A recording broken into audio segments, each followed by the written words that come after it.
Lori Deepies was a 20-year-old woman who disappeared on August 12, 1992. She was last seen in a parking lot in her boyfriend's neighborhood. When Lori disappeared, I knew that I would be one of the prime suspects. That's the guy that killed his girlfriend. I would get prank phone calls in the middle of the night saying, "Honey, it's me, I'm alive, I'm Remains okay." of Lori Deppis are found. It would corroborate the confession of convicted kidnapper Larry Dwayne Hall. We heard her car. We went outside. However, she was gone. This is her story. Lori Jean Deepies was born on September 17, 1971, in Wisconsin. She grew up in Appleton and was a really friendly and kind person. She didn't like causing any trouble and had a bubbly personality that everyone loved. She was the kind of person who trusted others easily and always treated people well. Lori's parents were Mark Deepies and Mary Mullen Wegner. She got her adventurous and carefree nature from her father, Mark. He said she was spontaneous and loved trying new things. She was also strong-willed and never backed down from a challenge.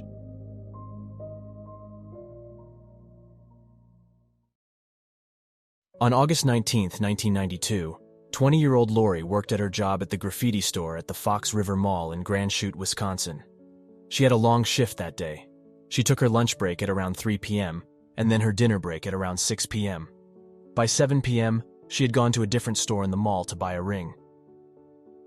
After buying the ring for her boyfriend, Lori closed the store at 9 p.m. with her coworker. It took them until 9:50 p.m. to close up shop, and then they left the store. Lori walked through the parking lot to her 1984 Volkswagen Rabbit and started heading to her boyfriend's apartment. She was last seen heading east on College Avenue as her coworker drove south on US 41. At the time, Lori was dating a man named Mark. Her best friend Victoria and another friend named Lisa were also waiting for her at Mark's apartment after her shift. They were expecting her to arrive a little after 10 p.m., but she didn't show up at that time.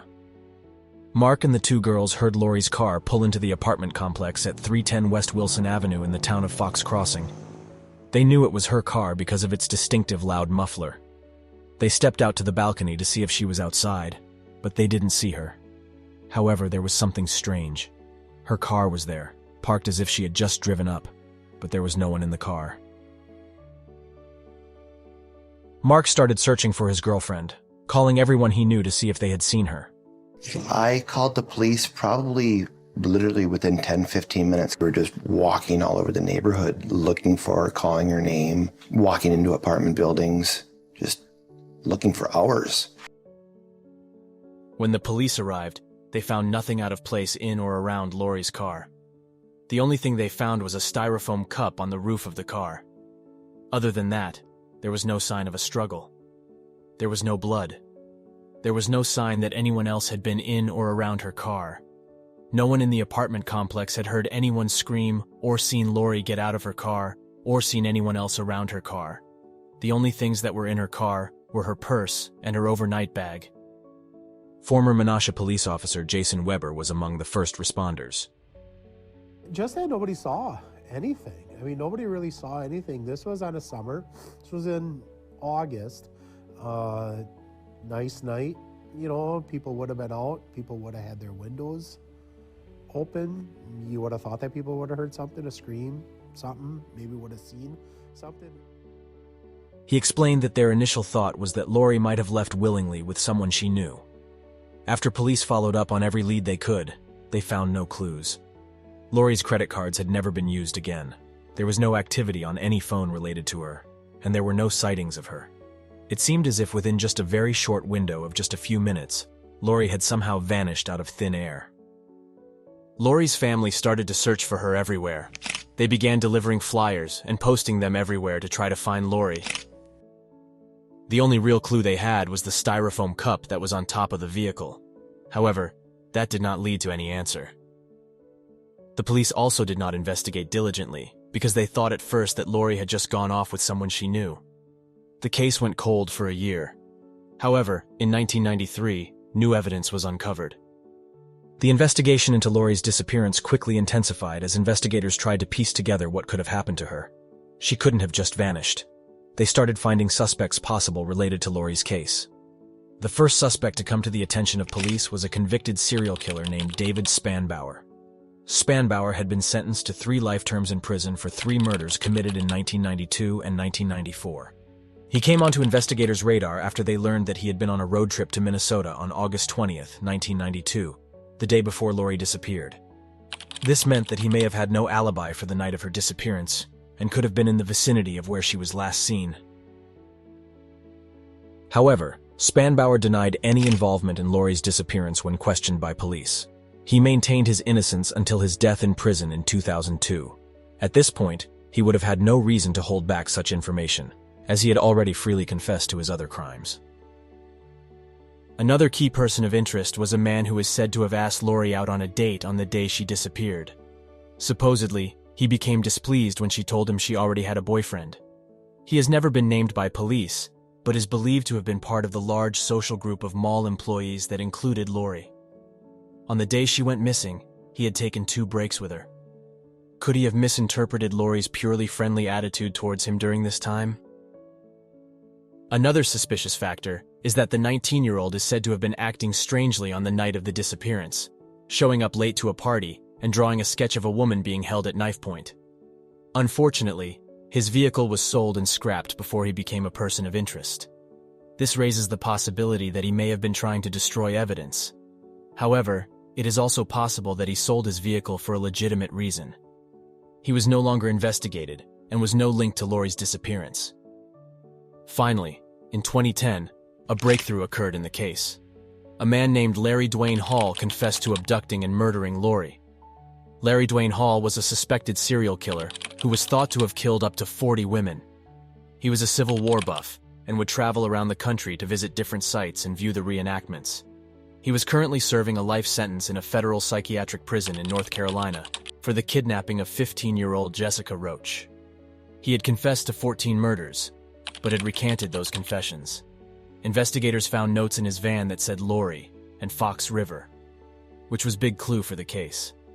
Hall had not been convicted of any murders, but remained a suspect in many cases. Hall was active between the years of 1987 and 1994. He would often target young women who were hitchhiking or walking alone. He would chloroform his victims and then take them to a remote location where he would harm them and bury their bodies.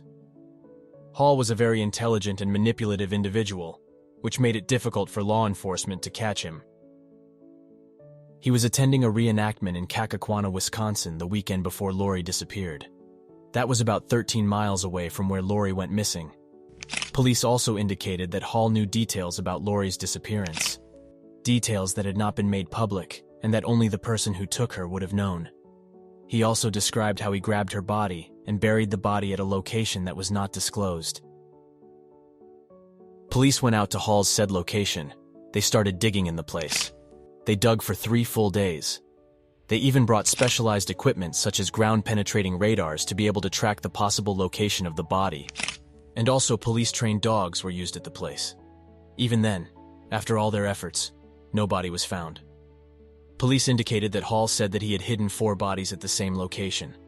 However, no body was found at the location. Believe it or not, even when there were enough clues to link Hall to this case, there was no physical evidence to connect Hall to this case. Later, it was found out that the notes that said Lori and Fox River made sense, but Lori's name was spelled differently. It was later found that this was connected to another case. When the police officer James Weber, who was in charge of the case, was asked in an interview about Hall's connection, he stated the following. I think it comes down to absent any type of physical evidence or anything to corroborate. He's still a potential suspect in this. I know that he did provide information about the incident, some specific information. Investigators did follow up on that, even at one point leading to a potential dig. Nothing further than that has come, nothing that has been able to really conclusively state that he is our guy. Later on, the police began to suspect that Hall was blaming himself for these crimes in order to avoid the death penalty. He was mentally unstable at the time and had been struggling with his mental health. Despite his detailed account, the police and Lori's family remained skeptical of his involvement in the case. Despite all the suspects and investigations, the case remains a mystery. There is not much information about how deeply the police investigated Hall, who was the only real possible suspect in the case. However, to this day, he has not been accused of her disappearance. The case remains in limbo, and in 2022, on the 30th anniversary, there were no new clues to be investigated. Lori's mother remains strong in her belief that she will one day know what really happened to her daughter. Someday, the truth will be revealed in this case. If you stayed until the end of this video, please subscribe for more content like this.